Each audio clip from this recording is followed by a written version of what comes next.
안녕하세요. 오늘의 매크로입니다. 오늘은 코인마켓캡의 크립토 피어 앤 그리드 인덱스, 즉 크립토 공포 탐욕 지수가 10까지 떨어졌다가 20까지 반등한 이야기를 기반으로 시장이 보내고 있는 희망적인 신호들을 차분히 풀어보려고 합니다.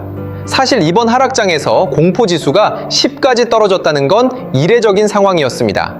2025년 4월의 대폭락장에서도 공포 지수는 15 정도가 바닥이었죠. 그런데 이번에는 10, 단순한 하락이 아니라 감정적 패닉이 시장을 집어삼켰다는 뜻입니다. 하지만 바로 그 지점이 우리가 주목해야 할 핵심 포인트입니다. 역사적으로 공포지수가 이렇게까지 내려간 적은 거의 손에 꼽힙니다. 그리고 그 몇 안 되는 순간들은 모두 강력한 반등의 출발점이었죠. 이번에도 시장은 과도하게 흔들렸고 투자자들은 지나치게 비관적인 심리 상태에 빠졌습니다. 그러다 보니 공포지수는 실제 가격 낙폭보다 더 크게 무너졌습니다. 그런데 흥미로운 점은 이렇게 심리가 바닥을 찍고 나면 반등은 예상보다 훨씬 빠르고 강하게 찾아온다는 사실입니다.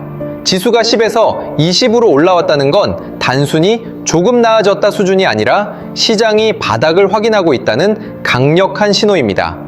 투자자들이 공포를 극복하기 시작했고 괌에도 구간에 진입해 있다는 의미이기도 합니다. 어쩌면 반등일지도 모릅니다. 이 지수는 가격만 보는 것이 아니라 변동성, 거래량, 소셜 트렌드, 시장 점유율 등 여러 요소를 동시에 반영합니다. 즉, 시장 전반의 감정을 종합한 지표죠. 그런 지표가 10을 찍고 반등했다는 것은 시장 전체가 더 이상 떨어질 곳이 없다고 느끼기 시작했다는 뜻입니다.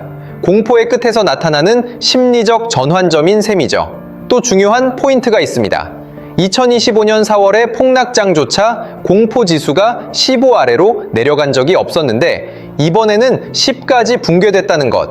이 말은 지난 4월보다 지금의 심리가 더 공격적으로 무너졌다는 뜻이면서 동시에 이전보다 훨씬 더 강한 반등 가능성이 있다는 이야기이기도 합니다.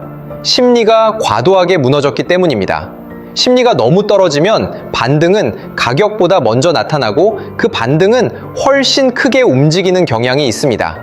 공포지수가 극단으로 떨어졌다는 건 약한 투자자들이 거의 모두 털려나갔다는 의미입니다.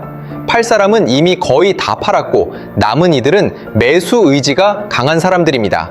이런 시장에서는 작은 호재 하나만 나와도 가격은 크게 움직입니다. 왜냐하면 버티고 있는 사람들이 모두 매수를 고려할 준비가 되어 있기 때문이죠. 즉, 시장이 가벼워진 상태입니다. 또 하나 희망적인 점은 온체인 데이터를 보면 고래 지갑들은 크게 흔들리지 않았다는 것입니다. 거래소 장호는 오히려 줄어들고 있고 대규모 투자자들은 이번 하락을 오히려 기회로 보고 있다는 신호가 포착됩니다. 심리적인 공포는 극단이었지만 실제 돈의 흐름은 여전히 시장이 돌아올 것을 기대하고 있다는 뜻입니다. 이런 상황에서는 지수가 10에서 20, 그리고 20에서 30으로 올라가는 속도가 생각보다 매우 빠르게 나타납니다. 지금은 딱 그 첫 번째 단계인 10에서 20으로 올라온 구간입니다. 그리고 대부분의 상승장은 바로 이 구간에서 시작됐습니다. 무섭고 불안하고 사람들의 목소리가 조용해질 때 시장은 자신만의 방식으로 조용히 바닥을 만들고 누구도 예상하지 못할 순간에 반등합니다. 이번 하락장에서 가장 중요한 메시지는 이것입니다.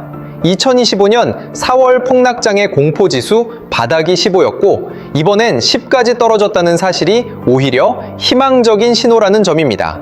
더 깊이 떨어졌다는 건 더 강하게 되돌릴 여지가 있다는 뜻입니다. 시장은 늘 감정으로 움직입니다. 심리가 바닥을 찍고 올라오기 시작하는 순간, 그게 바로 기회의 구간입니다. 지금 시장은 딱 그 구간으로 진입했습니다. 아직은 모두가 조용하고 아직은 누구도 확신하지 못하지만 이런 순간이 가장 큰 수익으로 이어졌다는 점. 그건 역사적인 데이터가 말해주고 있습니다. 오늘 영상은 여기서 마치겠습니다. 유익하셨다면 구독과 좋아요 부탁드립니다. 감사합니다.